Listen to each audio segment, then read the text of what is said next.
Bonjour et bienvenue sur Charging Station pour un nouveau grand essai électrisant, le 243e sur Charging Station, celui aujourd'hui de la version 2026 du Subaru Solterra. Cet essai vous est proposé par Arval, offre de leasing pour professionnels et particuliers. Et les solutions de recharge simples et performantes de Total Energy, à vos côtés chez vous, au travail et partout sur la route. 19 février 2023, il y a donc un petit peu plus de 3 ans, publication sur Charging Station du grand essai électrisant du Toyota BZ4X, le cousin technique de ce Subaru Solterra. Aujourd'hui, à l'occasion du restylage, on essaye donc la version Subaru, un restylage qui amène pas mal d'améliorations esthétiques, c'est plus moderne, mais pas que.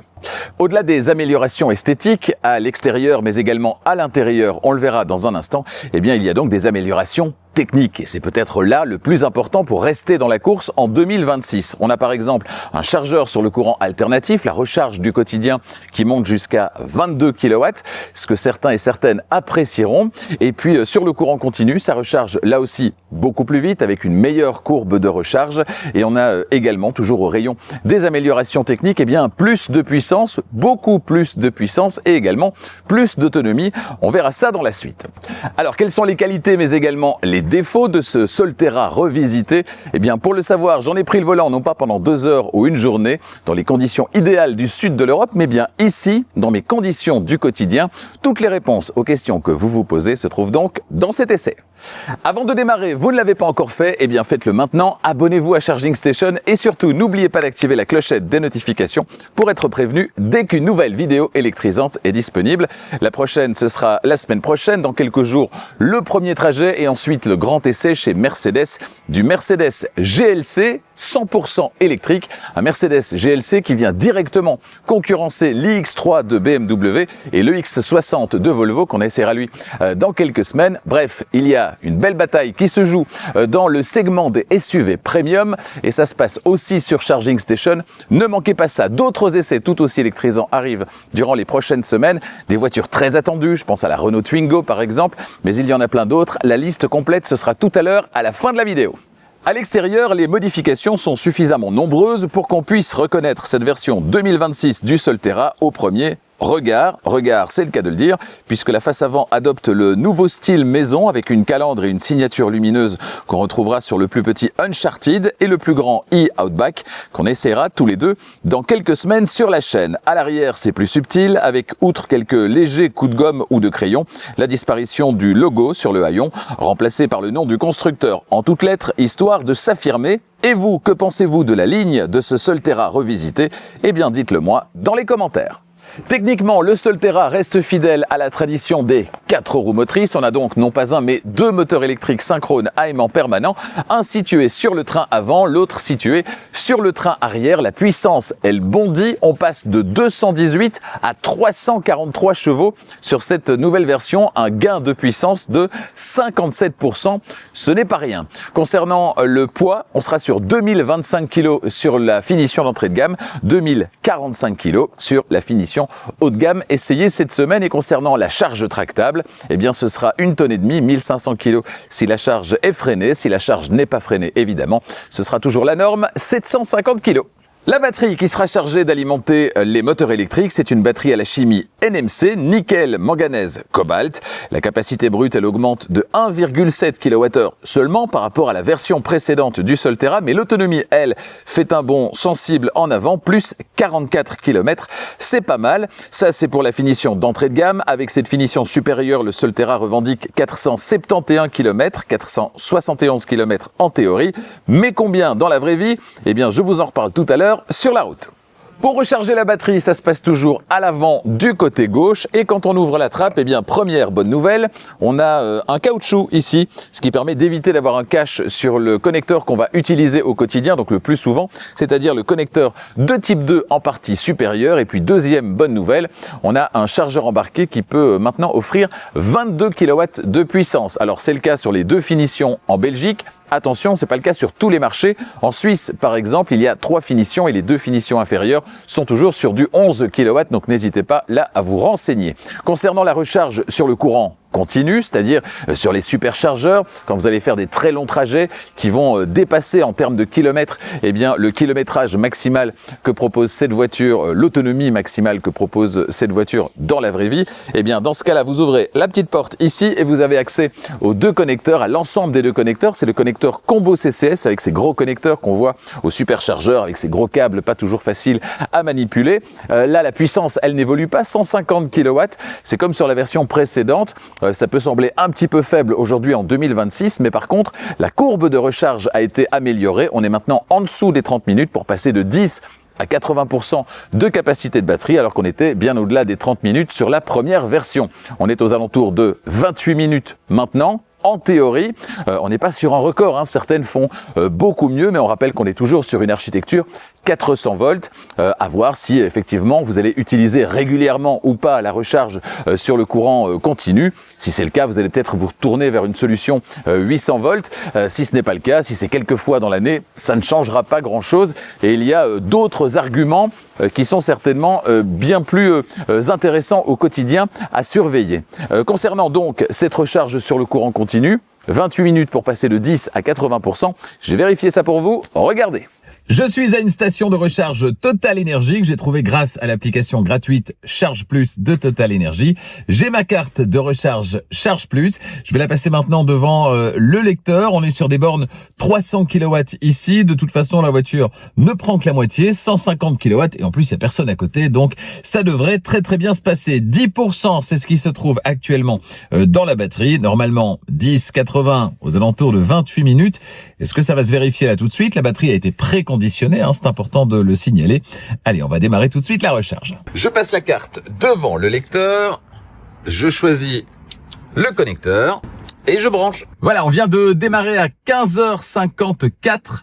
15h54, on était à 10%, on est déjà à 11% maintenant. Elle m'annonce un temps de recharge pour atteindre 80% de 35 minutes, ce qui serait un petit peu beaucoup. On va voir finalement ce qu'il en est dans les prochaines minutes. Tiens, pendant que ça recharge, laissez-moi vous rappeler que Total Energy vous permet désormais d'accumuler des points dans le cadre du programme Power Goodies. À chaque fois que vous rechargez par kilowattheure chargé dans votre voiture, eh bien vous recevez des points. Vous recevez des points également quand vous quittez la station de recharge le plus rapidement possible après avoir rechargé.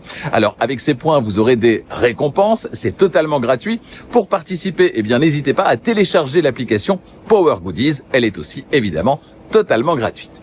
Alors, petit coup d'œil du côté de la recharge en cours. On charge depuis près de 8 minutes maintenant. On est quasiment à la puissance maximale, hein, 144 kW pour 150 au maximum, 38% pour l'instant, 39. Voilà. Est-ce qu'on sera à 16h22, ce qui ferait 28 minutes à 80%? La réponse ne va pas tarder.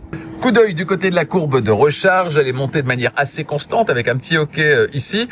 On a eu un plateau à 161 kW, c'est-à-dire plus que les 150 normalement acceptés par la voiture, c'est plutôt bien.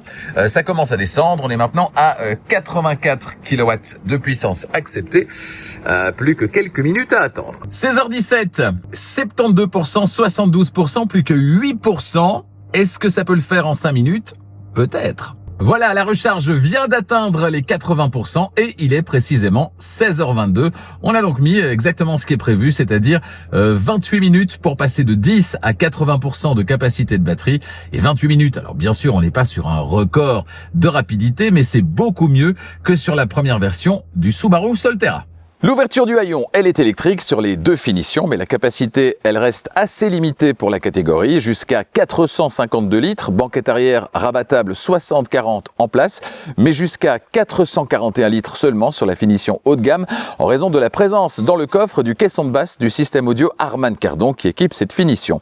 Si vous voulez plus de coffres, beaucoup plus de coffres, eh bien vous devrez opter pour le e-Outback de Subaru qu'on essaiera le mois prochain sur Charging Station, on en reparlera. Dans le coffre, on va retrouver une tablette souple avec enrouleur, un petit crochet de chaque côté, une banquette arrière donc fractionnable 60-40 et puis un sous-coffre pour loger les câbles de recharge puisqu'on l'a vu, sous le capot il n'y a toujours pas de frunk malheureusement. Dans la suite, je m'installe au volant et je vous fais découvrir le tableau de bord qui a été remanié sur cette version 2026 du Subaru Solterra. Mais là, me voici installé à l'arrière. Y est-on bien installé? Y a-t-il de la place? Quand on mesure 1m90, 1m90 devant et derrière, eh bien voilà ce que ça donne avec le siège avant réglé pour moi. Alors j'ai de la place au niveau des genoux, j'ai de la place au niveau de la tête, parce que la banquette arrière, le dossier de la banquette arrière peut être incliné, ce qui est plus confortable et qui permet de dégager de l'espace supplémentaire en hauteur. J'ai de la place au niveau des pieds que j'arrive à glisser sous le siège avant, de nouveau réglé pour ma position, c'est-à-dire relativement bas.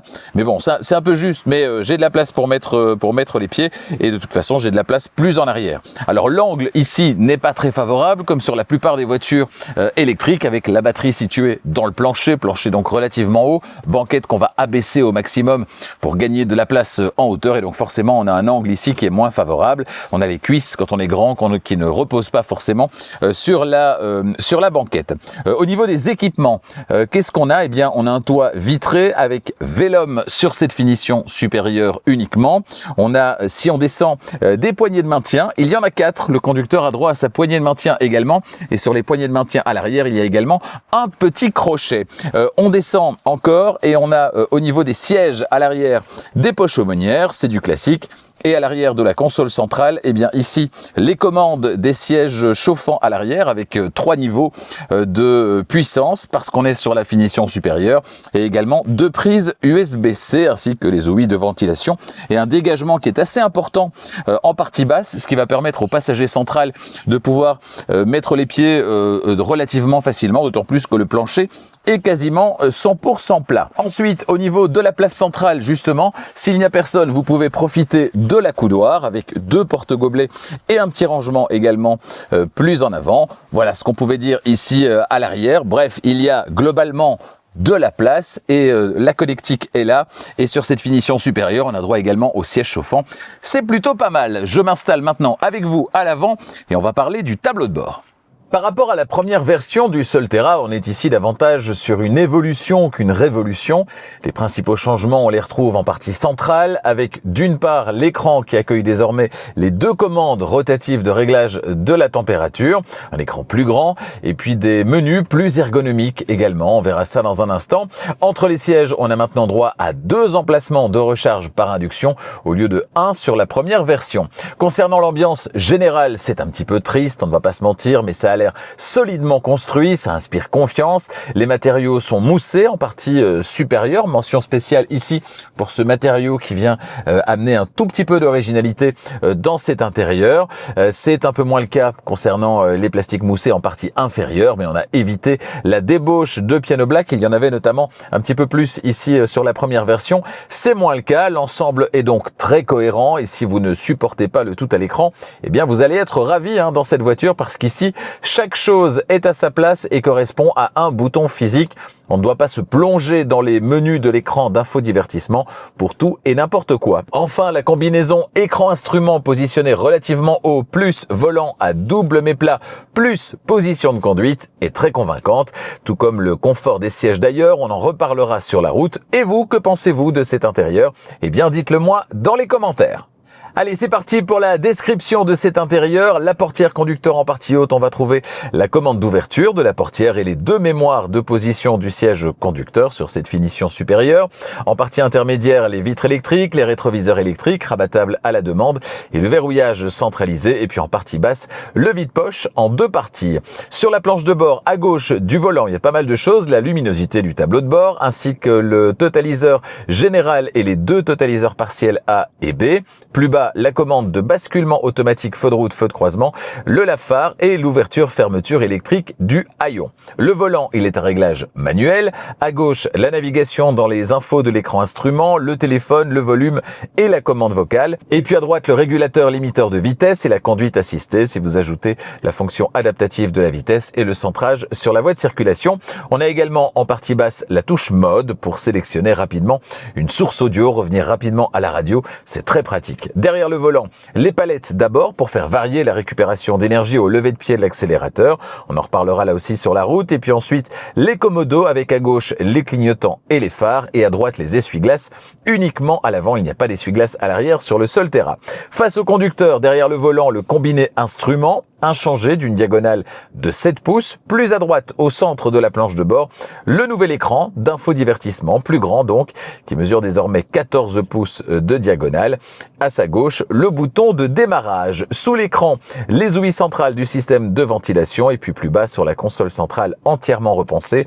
2 emplacements donc pour smartphone qui proposent tous les deux la recharge par induction. Plus en arrière, le sélecteur rotatif de sens de marche entouré de boutons avec à gauche le frein de parking, le menu caméra et la fonction auto hold, et puis à droite les modes de conduite, le contrôle de traction et les X-modes si vous voulez vous aventurer en tout chemin. Cette voiture en est parfaitement capable. Plus en arrière, les 2 porte-gobelets et puis plus en arrière encore sous la coudoir centrale qui s'ouvre des deux côtés avec un petit bouton du côté gauche ou bien un petit bouton du côté droit. Du rangement encore avec un premier bac amovible dont le fond est recouvert de feutrine et puis l'espace en dessous qui lui n'est pas recouvert de feutrine ou d'antidérapant. C'est dommage. Sous la console centrale, un espace de rangement ouvert qui accueille également la connectique avec 2 prises USB-C et une prise 12 volts. Et puis la boîte à gants, elle est toujours aux abonnés absents. Dommage. Voilà pour la description de l'intérieur de ce Subaru Solterra 2026. Avant de prendre la route et que je vous livre mes impressions après une semaine au volant de cette voiture, on va s'intéresser à cet écran, nouvel écran, donc système d'infodivertissement. Est-ce que c'est efficace? Est-ce que c'est ergonomique?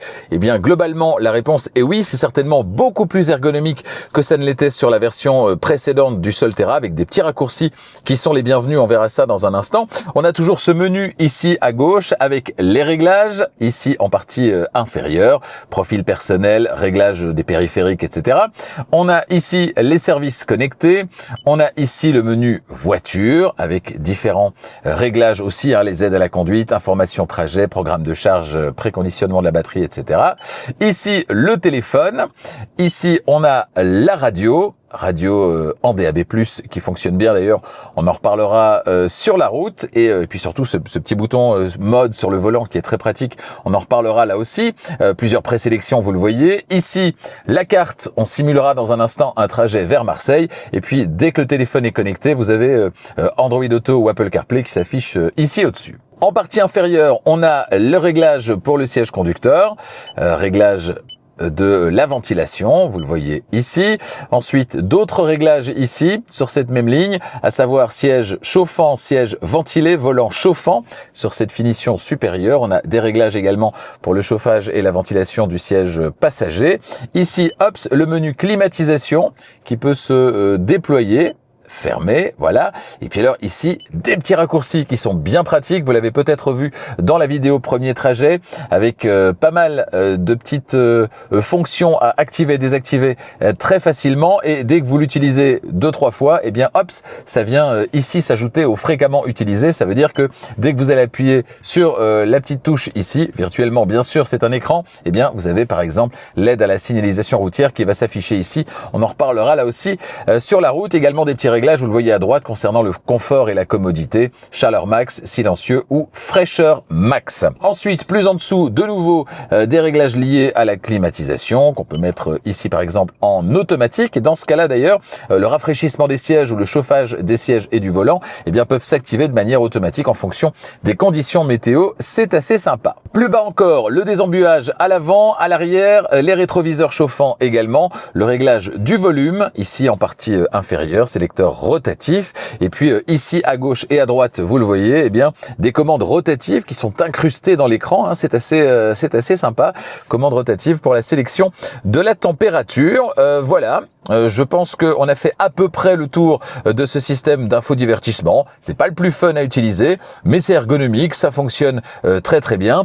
Et on va simuler maintenant sur l'interface de la voiture le système de navigation, le trajet vers Marseille. Voilà, Marseille, Bouches-du-Rhône. Allons-y, et on obtient ici 9 heures de trajet, 1027 km, et on peut ajouter ici les points de recharge. La voiture précise qu'elle va recharger à chaque fois à 80% à chaque arrêt de recharge, ce qui est sans doute une bonne idée. On part avec 58% dans la batterie et la voiture prévoit 5 arrêts de recharge pour atteindre Marseille. On a le détail du premier arrêt ici après 1h27 de route. Et si je clique sur les 5 arrêts, on remarque qu'on a globalement 2 heures entre chaque arrêt, donc 2 heures de route entre chaque arrêt, ce qui est finalement encore raisonnable, hein, dans la norme en tout cas, pour pouvoir voyager confortablement, se dégourdir les jambes, prendre un petit café, etc. et voyager finalement assez sereinement. 5 arrêts parce qu'on part avec 58%, sans doute qu'en partant avec 100%, eh bien on pourrait supprimer un arrêt, avoir 4 arrêts seulement pour rejoindre Marseille à partir du sud de Bruxelles. Et ici, concernant le prochain arrêt, si je mets info destination, eh bien j'ai les informations liées au premier arrêt, en l'occurrence ici à Arlon, sur une borne 200 kW, ce qui est largement suffisant vu que la voiture en prend 150 au maximum, avec l'adresse, avec les heures d'ouverture, etc.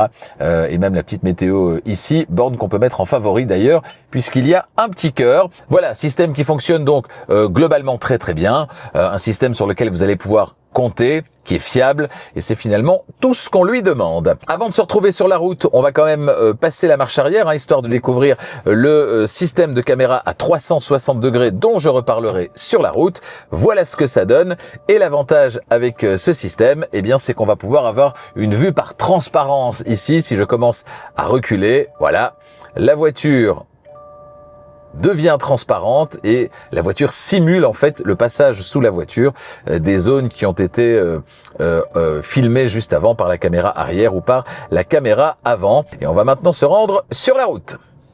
Pied sur le frein, une pression sur le bouton de démarrage, vous tournez le sélecteur rotatif de sens de marche vers D à droite ou R à gauche et vous pouvez vous élancer. En matière de puissance disponible, vous comprenez d'emblée que ce Solterra 2026 est passé par la salle de musculation. De l'énergie, il en a beaucoup, voilà qui est très plaisant, tout comme le confort d'ailleurs.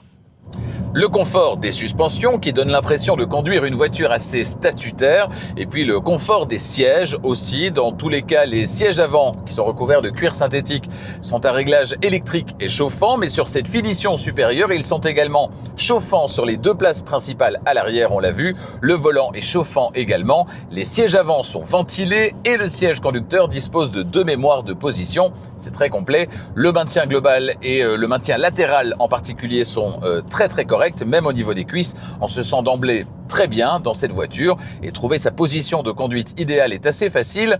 On peut le dire, en matière de confort, le Solterra a le sens de l'accueil. Mention très bien également pour les aides à la conduite et en particulier pour la conduite assistée qui combine régulateur de vitesse adaptatif et centrage sur la voie de circulation. Le maintien au centre de la voie est solide, ce qui n'empêche pas la voiture de vous rendre la main avec beaucoup de douceur quand vous décidez de changer de voie de circulation. Les adaptations de la vitesse se font également avec douceur quand quelqu'un vient s'insérer devant vous ou que vous vous rapprochez d'un véhicule qui roule moins vite, c'est vraiment bien. Concernant les bips en tout genre, comme tout est bien calibré, pas la peine de chercher à les désactiver à tout prix. Cela dit, la nouvelle interface permet, on l'a vu, un accès direct à pas mal de fonctions. Et concernant le bip de survitesse en particulier, eh bien, il peut être facilement désactivé, soit lui tout seul en appuyant simplement sur la limitation de vitesse ici affichée sur la carte, soit en combinaison avec le bip de changement de vitesse maximale autorisé. Dans ce cas-là, c'est dans le menu ici, c'est aide à la signalisation routière, vous désactivez et les deux se désactivent, donc le bip de survitesse et le bip de changement de vitesse maximale autorisé. Personnellement, je préfère. Bien qu'il dispose d'une réserve de puissance confortable, on l'a vu, on peut pas vraiment qualifier le Solterra de voiture sportive au sens dynamique du terme. Le poids est là, plus de 2 tonnes. Et puis c'est aussi un véhicule qui est plutôt haut sur pattes. Le comportement, je le qualifierais de sain, de sécurisant. Ça roule très bien. On se sent avant tout en sécurité dans cette voiture. Et puis la garde au sol importante, eh bien ça va lui permettre de passer là où d'autres ne passeront pas forcément en tout chemin. Et ça, pour certains d'entre vous, vous qui habitez dans des régions peut-être avec des routes en moins bon état ou à la campagne, c'est vraiment un gros plus. Hors des sentiers battus, le système X-Drive, c'est un allié très convaincant aussi sur la neige, hein. Et là, ça va concerner un petit peu plus de monde. Le Solterra, c'est un peu la voiture avec laquelle vous allez passer à peu près partout sans vous poser de questions, en toutes circonstances, sans vous inquiéter. Et ça, au quotidien, c'est vraiment sympa. Vous l'avez sans doute vu ou plutôt entendu dans la vidéo premier trajet, le silence à bord est l'une des qualités de ce Solterra. Les bruits de roulement et les bruits aérodynamiques sont bien filtrés. À plus haute vitesse, les bruits aérodynamiques se font un petit peu plus présents, mais tout ça reste très bien maîtrisé. Si vous optez pour la finition supérieure, vous pourrez alors profiter du son offert par le système audio Harman Kardon à 10 haut-parleurs avec caisson de basse, avec une partie radio et notamment la radio en DAB+, la radio numérique qui fonctionne vraiment bien. Et puis le petit plus en matière d'ergonomie, c'est ce bouton, le bouton mode sur le volant qui va vous permettre de revenir facilement sur la radio si vous êtes en train d'écouter une autre source sonore. Franchement, en termes d'ergonomie, c'est vraiment sympa. 11,2 mètres, c'est la valeur du diamètre de braquage qui est revendiqué par ce Solterra. Dans les faits, on n'a pas l'impression de manœuvrer un tank, tout ça est assez fluide et évidemment, on peut compter sur le système de caméra à 360 degrés avec vue par transparence. On l'a vu il y a un instant, un système qui, une fois qu'on l'a essayé, devient vite indispensable. Manœuvrer avec ce système est un jeu d'enfant, c'est très sécurisant et la définition des images renvoyées par les différentes caméras est plutôt bonne, on l'a vu aussi. Bref, c'est top. Si je dois reprocher une petite chose à cette voiture, eh bien c'est celle-là, l'absence de conduite à une pédale. Et vous savez que moi, j'adore ça. Alors je sais que certains n'y tiennent pas plus que ça, donc ça ne les dérangera pas. Mais je trouve que c'est bien d'avoir le choix. Et ici, ce n'est pas le cas. Alors via des palettes derrière le volant, bien sûr, on peut moduler la récupération d'énergie sur plusieurs niveaux. Réglage d'ailleurs qui ne reste pas en mémoire. Mais même avec le niveau de récupération le plus important activé, eh bien pas d'arrêt complet. La voiture continue de ramper à la vitesse du pas et vous devez mettre le pied sur le frein pour obtenir l'arrêt complet. Voilà, c'est dommage. Dans la plupart des situations de conduite, hors situation d'urgence, évidemment, le ralentissement obtenu en levant simplement le pied de l'accélérateur sera suffisant pour vous passer de la pédale de frein. Mais pour l'arrêt complet, c'est le pied sur le frein. Exemple ici, je sors de l'autoroute, j'ai pas touché le frein jusque-là, mais là, il y a un stop, je dois m'arrêter et je dois mettre le pied sur le frein. Les phares qui équipent cette voiture sont adaptatifs et ça c'est très chouette. Ça veut dire que vous laissez la voiture tout gérer en matière d'éclairage. Elle va allumer les feux de route sur toutes les routes qui sont mal ou pas éclairées et elle va simplement éteindre une partie du faisceau qui correspond à la voiture que vous suivez et ou à la voiture que vous croisez. Vous bénéficiez donc en permanence du meilleur éclairage possible et ça c'est vraiment un gros plus en matière de sécurité. Pourquoi ? Parce que les bas-côtés restent très bien éclairés en permanence, ce qui va vous permettre de voir plutôt un animal, par exemple, qui aurait l'intention de traverser devant vous. Et puis, concernant l'intérieur, pas d'effet sapin de Noël en matière d'éclairage. On a fait simple chez Subaru avec une simple bande LED qui court sur toute la largeur de la planche de bord. C'est on ne peut plus sobre. Dans un instant, on se retrouve à l'extérieur pour parler du tarif de cette voiture, pour conclure cet essai également. Et là, on va parler d'un sujet qui vous intéresse tout particulièrement, c'est la consommation et donc l'autonomie réelle. L'autonomie théorique sur cette finition haut de gamme, c'est 471 km, cycle mixte norme WLTP. J'ai opté la plupart du temps pour une conduite tranquille, tout en conduisant de temps à autre de manière plus dynamique. Et cette semaine, il a fait entre 3 et 13 degrés au thermomètre. Alors sur l'ensemble de la semaine, j'ai parcouru un peu plus de 500 km avec au moins 2 trajets par jour de 50 km, mes trajets domicile-travail du quotidien, avec à chaque fois une remise à température du véhicule qui dort dehors chez moi et dans un garage fermé sur mon lieu de travail.